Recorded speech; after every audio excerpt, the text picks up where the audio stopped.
আসসালামু আলাইকুম। শীতকাল চলছে আর চলছে চারিদিকে পিঠা খাওয়ার ধুম।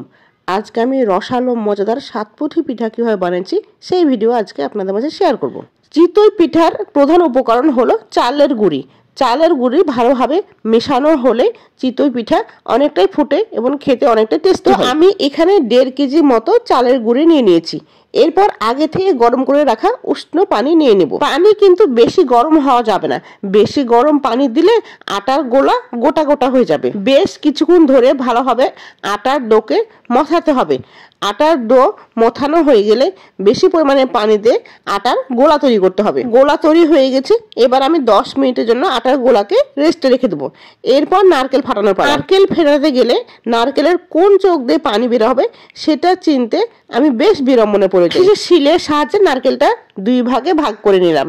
এরপর নারকেল কোরানোর পালা। খেজুরের গুড়, দুধ, নারকেল একসঙ্গে দিয়ে ভালোভাবে ফুটিয়ে নিতে হবে। এজন্য 2 লিটার মতো দুধ চুলায় বসিয়ে দিয়েছিলাম।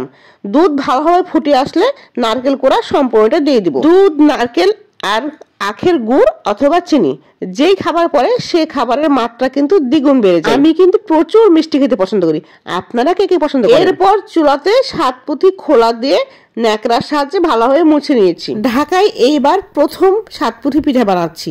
ঢাকায় আছে তো কি হয়েছে, শীতকাল চলছে আর পিঠা খাওয়া হবে না সেটা তো মেনে নেওয়া যায় না। সাতপুঠির প্রতিটা পুঁথির শেপে আমি এক এক করে আটার গোলা দিয়ে দিচ্ছি। চুলায় দেওয়া মাত্র পিঠাগুলো কি সুন্দর ফুটো ফুটো হয়ে আছে। এই জন্য অনেকে এটা হাজার বুটি পিঠাও বলে থাকে। চিতই পিঠা খোলাতে দেওয়ার পর বেশি বেশি ফুটো না হলে বুঝতে হবে আপনার আটা ভালোভাবে প্রিপেয়ার ছিল না। সবগুলোতে আটার গোলা দেওয়া হয়ে গেলে এরপর মাটির ঢাকনার সাহায্যে ঢেকে দিতে হবে।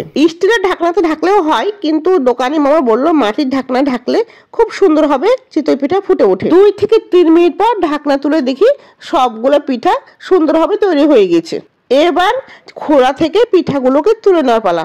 ইস, দেখতেই লোভনীয় লাগছে, তাই না? চালো এবং চিকন কিছুতে তুললে পিঠাগুলো গোটা হয়ে ওঠে, যেহেতু মাটির খোলাতে বানানো হচ্ছে। চিকন চাকুর সাহায্যে সবগুলো পিঠে তুলে নিয়েছি।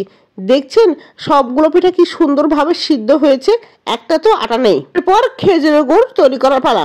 আমি 1 কেজি মতো খেজুরের গুড় নিয়ে কুচি কুচি করে কেটে নিয়েছি। এরপর অল্প পরিমাণে পানি নিয়ে চুলায় বসে গুড়টাকে তরল করে নিতে হবে। গুড় খারাপ হলে দুধে দিলে ফেটে যায়, এই জন্য সামান্য পরিমাণ গুড় নিয়ে আমি দুধ দিয়ে টেস্ট করে দেখলাম যে গুড়টা ঠিক আছে কিনা। আমার এই গুড়টা ভালো আছে, এই জন্য পাতিলে সবগুলো গুড় দুধের পাতিলে দিয়ে দিয়েছি। এরপর দুধের পাতিল ভালোভাবে নেড়ে নিতে হবে যাতে গুড়ের গোলা নিচে গোটা হয়ে দলা পেকে না যায়। এরপর নারকেল, দুধ আর গুড় ভালোভাবে যেন মিশে যায় এজন্য 2 মিনিটের জন্য চুলায় দিয়েছিলাম। গুড়, নারকেল সবগুলো ফুটে আসলে আমার আগে থেকে করে রাখা চিতই পিঠেগুলো এক এক করে পাতিলে দিয়ে পাতিল ঢেকে সারা রাতের জন্য রেখে দিতে হবে। দিন সকালবেলা ঢাকনা তুলে পিঠার পাতিল দেখতেই জিভে জল চলে আসার মতো অবস্থা, রসে টুইটুম্বুর হয়ে আছে। এই ছিল আমার চিতই পিঠা বানানোর ব্লগ। ধন্যবাদ সবাই।